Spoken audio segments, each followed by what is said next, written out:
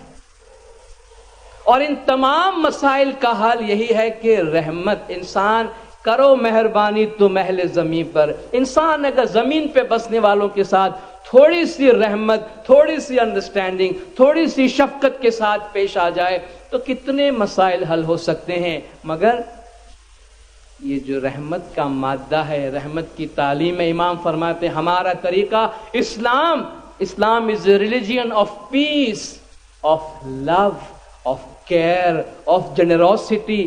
یہ تو صرف نام میں رہ گئے ہیں، اوصاف کدھر ہیں؟ اور مولا فرماتے ہیں کہ آپ اپنی زندگیوں میں ان ایتھیکل پرنسپلز کو برقرار رکھیں تاکہ یہ صفت ہمیشہ ہماری زندگیوں میں موجود رہے۔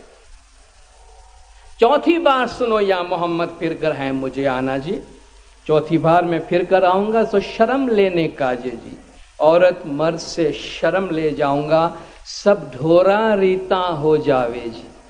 چوتھی بار میں آؤں گا، شرم لے جاؤں گا مرد اور عورت سے۔ میں کہتا ہوں جو پہلے امام نے فرمان میں فرمایا، کل جو چیز آپ برداشت نہیں کر سکتے تھے، آج اگر وہ چیز نہ کی جائے تو آپ کہتے تمہارے فیشن کو کیا ہو گیا ہے، تمہارے ایٹیکٹ کو کیا ہو گیا ہے، تمہاری سویلٹی کو کیا ہو گیا ہے، تمہاری شرافت کو کیا ہو گیا۔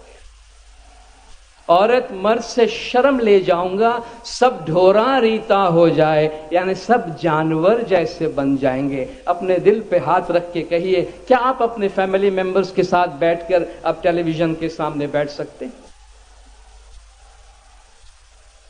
کوئی بھی شریف شائستہ فیملی اپنی پوری فیملی کو ایک ساتھ لے کر ٹیلی ویژن کے سامنے بیٹھ سکتے ہیں؟ میں یہ کہتا ہوں جو چیز آپ کے والدین، ہمارے والدین سوچ نہیں سکتے تھے وہ کچھ آج ہو رہا ہے، اور مولا نے فرمایا کہ آپ اپنی زندگیوں میں یاد رکھیے گا کہ بہت سی چیزیں، بہت سے ویلیو سسٹم آپ کی زندگیوں میں ایسے آئیں گے جو آپ کے نہیں ہیں، جو باہر سے آئیں گے اور وہ آپ کے لیے نقصان دہ ہیں، اور آپ ان کو اپنی زندگیوں میں داخل کرنے کی غلطی مت کرنا۔ یہ نہ سوچیے کہ جو چیزیں میڈیا کی طرف سے آ رہی ہے، جو چیز ہمیں اسکرین پہ دکھایا جا رہا ہے، بس وہی زندگی ہے، بس وہی رواج ہے، بس وہی ہماری زندگی کا آج کا رسم و رواج ہے۔ ایسا نہیں ہے، بلکہ وہ ہمیں مجبور کر رہے ہیں کہ آپ اپنے اخلاقی دائرے کو توڑیں اور ان سے باہر نکلیں، کیونکہ ان میں بعض اور لوگوں کا مفاد موجود ہے۔ بار بار امام زور دیتے ہیں کہ مضبوطی سے اپنے اخلاقی دائرے کو تھامے رہے. فرماتے ہیں سب ڈھورا ریتا ہو جاوے جی، سب جانور جیسے بن جائیں گے، اور اب کیا باقی رہ گیا ہے؟ اب کیا باقی رہ گیا ہے؟ اب یہ کچھ سدھارنے کے لیے آسمان سے کوئی فورس نہیں آئے گی. زمانے کے امام کی ہدایات ہمارے پاس موجود ہیں، ان کو سنیں، ذہن میں رکھیں اور عمل کریں. امام ہمیں اس قسم کی بے راہ روی سے روکنا چاہتے ہیں، راہ راست پر رکھنا چاہتے ہیں، اور راہ راست پر رہنے کی کوشش کریں. مگر دیکھیے جو کچھ کہا گیا ہے وہ کتنا سچ، صحیح اور بالکل بین ایپرنٹ بن کے ہمارے سامنے ہے. 5ویں بار سنو یا محمد پھر کر ہے مجھے آنا جی، 5ویں بار میں پھر کر آؤں گا، سو سخاوت لینے کا جی جی، دولت مند سے سخاوت لے جاؤں گا، سو نہ رہے کچھ باقی جی. اس طرح میں نے آپ کو عام سے نیمونیشن کا حوالہ دیا. اب پھر سے کہتا ہوں، غربت، ناخواندگی، ان پڑھ رہنا، اکنامک پرابلم کوئی پرابلم نہیں ہے. دنیا میں جن کے پاس ہے وہ اگر اپنی دولت کا تھوڑا سا حصہ انسانیت کے ساتھ شیئر کر لے. لیکن آج جو سخاوت بھی کرتا ہے، کوئی آپ کو مدد بھی کرتا ہے تو کتنی شرطیں لگا کر کرتا ہے. کوئی بھی ملک آپ کی مدد کوئی سیاسی شرطوں کی وجہ نہیں کرتا، اور آپ کی ایک دو اپنی پولیٹیکل ڈیسیشنز کی وجہ سے آپ کی ساری سخاوت آپ سے روک دی جاتی ہے. تو وہ سخاوت نہیں ہے، وہ سخاوت نہیں ہے، وہ سیاست ہے. اور آج اگر کوئی سخاوت کرنا بھی چاہتا ہے عام طور پہ تو سخاوت سے پہلے اپنا نام لکھوائے گا، بعد میں سخاوت کرے گا. اسلام کہتا ہے سخاوت ایسی کرو کہ تم ایک ہاتھ سے دیتے ہو تو دوسرے ہاتھ کو اس کا اندازہ نہ ہو، اس کا علم نہ ہو. اس کا یہ مطلب نہیں کہ سخاوت نہیں ہے، سخاوت ہے. مگر سخاوت جس پیمانے پہ لوگوں کے پاس دولت ہے اس کے مقابلے میں سخاوت بہت کم ہے. اور آج اگر ہمارے کانٹیکس میں سخاوت کا کوئی بہترین نمونہ، کوئی بہترین مثال دیکھنی ہے تو امام زمان شاہ کریم الحسین صلوات اللہ علیہ ہے، جو نہ صرف خود سخاوت کر رہے ہیں بلکہ سخاوت کی مہم چلا رہے ہیں، اور دنیا بھر کے ایسے سخی لوگوں کو اور سخی اداروں کو جمع کر رہے ہیں اور انہیں بتا رہے ہیں کہ وہ دولت کہاں خرچ کی جانی چاہیے. کیونکہ یہ سارے اخلاقی بنیادیں محمد اور آل محمد کے گھر کے اندر ہے، وہاں سے پھوٹتے ہیں.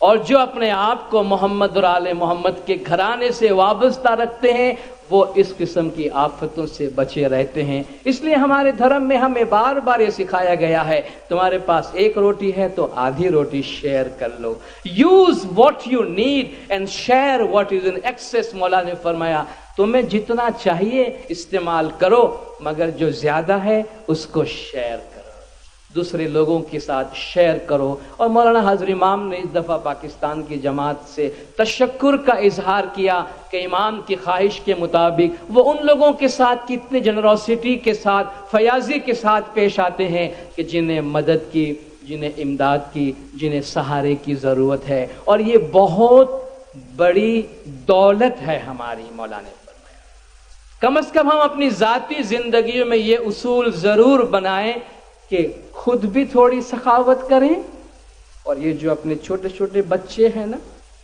یہ چھوٹے چھوٹے بچے، ان کو سخاوت کرنا سکھائیں، ان کے ہاتھوں سے سخاوت کروائیں، یہ ان کی عادتوں میں بیٹھ جائے. تھوڑا ایکسٹرا پیسہ انہیں دیں مگر ان کو بتائیں کہ بیٹا اس سے کسی کی مدد کرنی ہے. کس کی مدد کرنی ہے؟ ان کے ہاتھوں سے. کیونکہ یہ سنسکار اس طریقے سے ٹرانسفر ہوتا ہے، روایتیں اس طریقے سے جاتی ہیں کہ بچوں کو وہ دھرم سکھائے کہ بیٹا سخاوت کے بغیر زندگی کے کوئی معنی نہیں ہے. ہمارے پاس کتنی بھی دولت ہو، اگر دل ہمارا تنگ ہے تو ہم سے مفلس اور ہم سے غریب دوسرا کوئی بھی نہیں. 6ٹھی بار سنو یا محمد پھر کر ہے مجھے آنا جی، 6ٹھی بار میں پھر کر آؤں گا، سو ایمان لینے کا جی. ایمانی تو کوئی کوئی ہوئیں گے، سب بے ایمانی ہو جاوے جی. آج کوئی کسی پہ اعتبار نہیں کرتا، کوئی کسی پہ بھروسہ نہیں کرتا. ہمیں بہت پہلے یہ بتایا گیا ہے کہ زمانہ جو آگے بڑھے گا، تھر تھر مومن بھائی کوئی رہش ہے، کوئی کہیں جا کر آپ کو 1000 گاؤں میں 100 گاؤں میں کوئی ایک ایماندار، کوئی مومن جن کی زبان پہ بھروسہ کر سکے، جن پہ آپ ٹرسٹ کر سکے، آج کوئی کسی کا ٹرسٹ کرنے کو تیار نہیں۔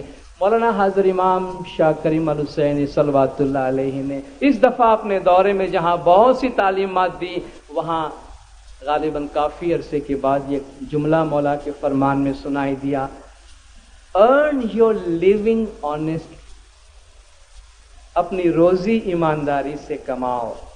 اور جب بھی ہم لوگوں سے کہتے ہیں روزی ایمانداری سے کماؤ، تو وہ کہتے ہیں کہ بھئی یہ تو بتاؤ کون ایمانداری سے کما سکتا ہے یہاں اس معاشرے کے اندر؟ یہی تو بات ہے، مومن بننا ہے تو پھر امتحان کے بغیر اور مشکلات کے بغیر تو ممکن نہیں۔ کیا سب کنویں میں گرتے ہیں تو ہم بھی جا کر کنویں میں گریں گے؟ سب اپنی روح کو داغدار کرتے ہیں تو ہم بھی کریں گے؟ ہمارا اپنا کوئی طریقہ ہے، ہماری اپنی کوئی بنیاد ہے۔ لیکن کہتے ہیں گریجولی جس طرح آپ دیکھ رہے ہیں معاشرے میں سے شرافت اور ایمانداری کا عنصر کم سے کم تر ہوتا جا رہا ہے۔ ایسا وقت آ جاتا ہے کہ شاید بھائی بھائی پہ بھی لکھا پڑھائی کے بغیر اعتماد نہیں کرتا ہے۔ کیوں؟ کہ یہ ایلیمنٹ کم سے کم تر ہوتے گئے سوسائٹی میں۔ 7ویں بار سنو یا محمد پھر کر ہے مجھے آنا جی، 7ویں بار میں پھر کر آؤں گا سو قول لینے کاجے جی، راجا تو بے قولی ہوئیں گے سو دیا کول نہ پاڑے جی۔ آؤں گا میں دنیا میں 7ویں بار اور زبان لے جاؤں گا لوگوں، قول وعدہ، نام لینے کی ضرورت نہیں ہے۔ حکومت پہ آنے سے پہلے لوگ آپ کے گھر گھر آ کے بڑے بڑے وعدے کر کے جاتے ہیں، یا وہ لوگ ذمہ دار عہدوں پہ فائز ہوتے ہیں بڑے بڑے وعدے آپ سے کرتے ہیں۔ سو دیا قول نہ پاڑے، راجا بھی اپنا قول نہیں پالتا، حکومت اپنے وعدوں پہ عمل نہیں کرتی، کوئی بھی اپنے وعدوں کا پاس نہیں رکھتا۔ ایک زمانہ تھا جب زبان، راجا ہریش چندر کا قصہ بیان کرتے ہیں، زبان سے ایک لفظ نکلا، اگرچہ یہ بھی ایک مثالی قصہ ہے مگر جب آپ پڑھتے ہیں یا ان کا فلم دیکھتے ہیں تو پتا چلتا ہے زبان سے قول نکل گیا، وہ راجا تھا، اس قول کو قائم کرنے کے لیے اس کا امتحان لیا گیا کہ یہ قول کا کتنا سچا ہے، اور اس کے امتحان میں اپنے قول کا پاس رکھنے کے لیے اپنا راج دے دینا پڑا، اپنی بیوی، اپنے بیٹے سب کو بیچ کر قبرستان میں جا کر، شمشان میں جا کر کام کرنا پڑا، مگر قول کا پاس رکھا۔ اس لیے اس کو ستیہ وادی راجا ہریش چندر کہتے ہیں، زبان کا سچا۔ حضور فرماتے ہیں کہ مومن وہ ہے جو اپنی زبان کا سچا ہے، بات کم کرے لیکن جب کرے تو سچی بات کرے، قول کسی کو دے تو پورا کرے۔ لیکن چھوٹی چھوٹی باتوں پر آج ہمیں کتنے ڈاکیومنٹس بنانے پڑتے ہیں۔ ڈاکیومنٹس بنانا بری بات نہیں ہے، مگر کیوں بنانے پڑتے ہیں؟ بھائی زمانے کا کوئی بھروسہ نہیں، زبان کا کوئی بھروسہ نہیں، کسی کا کسی پہ کوئی اعتبار نہیں، کیونکہ قول کی کوئی قیمت نہیں رہی ہے۔ قسمیں کھانی ہیں، جتنی کھانی ہو کھا لو، کیا فرق پڑتا ہے؟ کس کو قول نبھانا ہے؟ کس کو قول نبھانا؟ عدالت میں آپ کو پروفیشنل قسم کھانے والے کتنے لوگ مل جاتے ہیں، گواہی دینے والے، ان کا کام یہ ہے، ان کا پروفیشن ہے۔ یعنی آپ دیکھیں کہ زبان کہ جس میں انسان کی انسانیت کی نشانی سمجھی جاتی، آج اس کی کوئی قیمت نہیں ہے، کوئی ویلیو نہیں ہے۔ 8ویں بار سنو یا محمد پھر کر ہے مجھے آنا جی، 8ویں بار میں پھر کر آؤں گا سو عدل لینے کاجے جی، بادشاہوں سے عدل لے جاؤں گا سو ظلم ہوئے ٹھامو ٹھام جی۔ 8ویں مرتبہ آؤں گا، عدل لے جاؤں گا، جسٹس سوسائٹی میں سے اٹھا لوں گا۔ اور آپ دیکھیں بادشاہوں کا ذکر کیا گیا ہے، سمبولکلی یہ کہا گیا ہے کہ وہ لوگ جن پر ہم جسٹس کے لیے بھروسہ کرتے ہیں ان سے ہی میں جسٹس لے جاؤں گا۔ آپ پیسے خرچ کر لیجئے، اپنی مرضی کا انصاف جہاں چاہیں آپ حاصل کر لیجئے۔ سوسائٹی کا یہ ہے کہ آپ کے پاس اگر مادی قوت ہے، مادی دولت ہے تو پھر سب کچھ آپ کے ہاتھ میں ہے۔ بادشاہوں سے عدل لے جاؤں گا، ظلم ہوئے ٹھام و ٹھام۔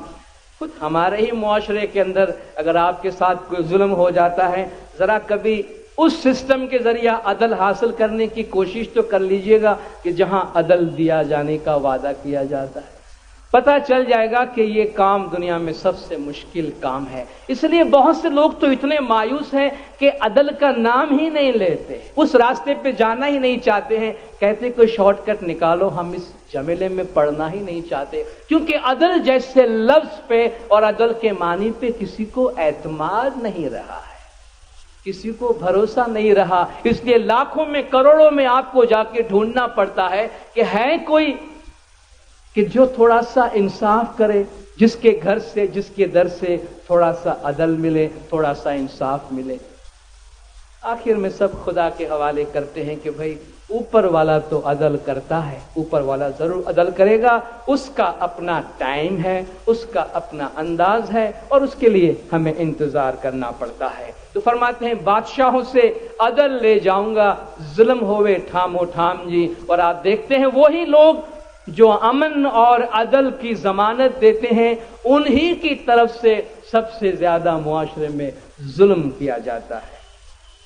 9ویں بار سنو یا محمد، پھر کر ہے مجھے آنا جی، 9ویں بار میں پھر کر آؤں گا، سو صبر لینے کاجے جی، دنیا میں سے صبر لے جاؤں گا، سب بے صبر ہو جاوے جی۔ سڑک پہ نکلتے ہی آپ کو پتہ چل جاتا ہے کہ ہماری دنیا کتنی بے صبر ہے، ہر ایک کو جلدی ہے، ہر ایک اپنی مرضی کا نتیجہ حاصل کرنے کے لیے، ہر ایک اپنی مرضی کا رزلٹ حاصل کرنے کے لیے، اور ہر ایک اپنا کام اپنی مرضی اور اپنے ٹائم پہ کرنے کے لیے جلدی پر ہے۔ کسی کو کسی کا خیال نہیں، کسی کو کسی کا کنسرن نہیں کہ اس سے دوسروں کو کیا تکلیف ہوتی ہے۔ ہر آدمی بے صبرا ہے، اور انسان بے صبر کب ہوتا ہے؟ انسان بے صبر کب ہوتا ہے؟ جب انسان کے وجود کے اندر مضبوطی اور استحکام نہیں ہوتا۔ صبر کوئی باہر سے آنے والی قوت نہیں ہے، صبر ہمیں ہمارے سراؤنڈنگ ہمیں نہیں دیتی۔ جس طرح ایک بہت بڑے ہجوم میں رہ کر بھی ایک آدمی پیسفل رہ سکتا ہے، اور ایک آدمی کسی تنہائی میں بیٹھ کر بھی شاید اس کو گھٹن محسوس ہوتی ہو۔ یہ دونوں چیزیں ہمارے اپنے وجود کے اندر ہیں، ہمارے اپنے وجود میں ہے۔ اگر انسان خدا کے قانون کو جانتا ہے، اگر انسان خدا کے قانون کو سمجھتا ہے، اور اگر انسان خدا کے اس فطرت کے کام کے انداز کو جانتا ہے، تو اس سے کسی کام میں جلدی نہیں ہوتی، مگر شاید وہ یہ سمجھتا ہے کہ اس کی اپنی زندگی وہ کنٹرول کر رہا ہے، اور اس کی اپنی زندگی سب سے زیادہ امپورٹنٹ ہے اس کے لیے، اس لیے بے صبر ہو کے ہر جگہ بھاگا بھاگی کر رہا ہے، نتیجتاً اپنے معاشرے کو، اپنے آس پاس کے ماحول کو اور برا بناتا ہے اور بگاڑتا ہے۔ صبر اس انسان میں ہوتا ہے، جس طرح مولا نے فرمایا کہ اپنے آپ کو نیچر کے ساتھ ہارمنائز کرو، اپنے آپ کو فطرت کے ساتھ ہم آہنگ کرو۔ دیکھو خدا اتنی بڑی کائنات چلاتا ہے، ہم تو اس پوری کائنات میں ایک ذرے کے برابر بھی نہیں ہے، بلکہ ہماری دنیا اس کائنات میں ایسی ہے جیسے کہتے ہیں کہ سمندر کے کنارے، دنیا کے تمام سمندروں کے کنارے میں جتنی ریت ہے، اس میں سے ایک ریت کا دانہ آپ اٹھائیں تو وہ ہماری دنیا ہے۔ اتنی بڑی کائنات خدا کی ہے، اس دنیا میں ہمارا کیا وجود ہے، اور ہماری کیا امپورٹنس ہے، اور ہماری کیا جلدی ہے۔ اتنی بڑی کائنات خدا کی چل رہی ہے، خدا کے قانون کے مطابق چل رہی ہے، کسی کو جلدی نہیں، کسی میں کوئی ہنگامہ نہیں، ہر ایک آرڈر کے تحت چل رہی ہے۔ انسان اگر اپنے آپ کو اس کائنات کے ساتھ ہارمونائز کرے تو اس کے اپنے وجود کے اندر ایک استحکام اور ایک ٹھہراؤ آتا ہے کہ میں خدا کے قانون کے مطابق چلتا ہوں، اور ہر کام کا اپنا ایک وقت ہوتا ہے، اور اسی وقت کو سامنے رکھتے ہوئے انسان کو کام کرنا چاہیے۔ بے صبر ہو کر ہم صرف اپنے آپ کو ہی دکھ پہنچاتے، کسی اور کو نہیں۔ فرماتے صبر بھی معاشرے سے اٹھ جائے گا، اور سب لوگ آپ کو بے صبرے نظر آئیں گے۔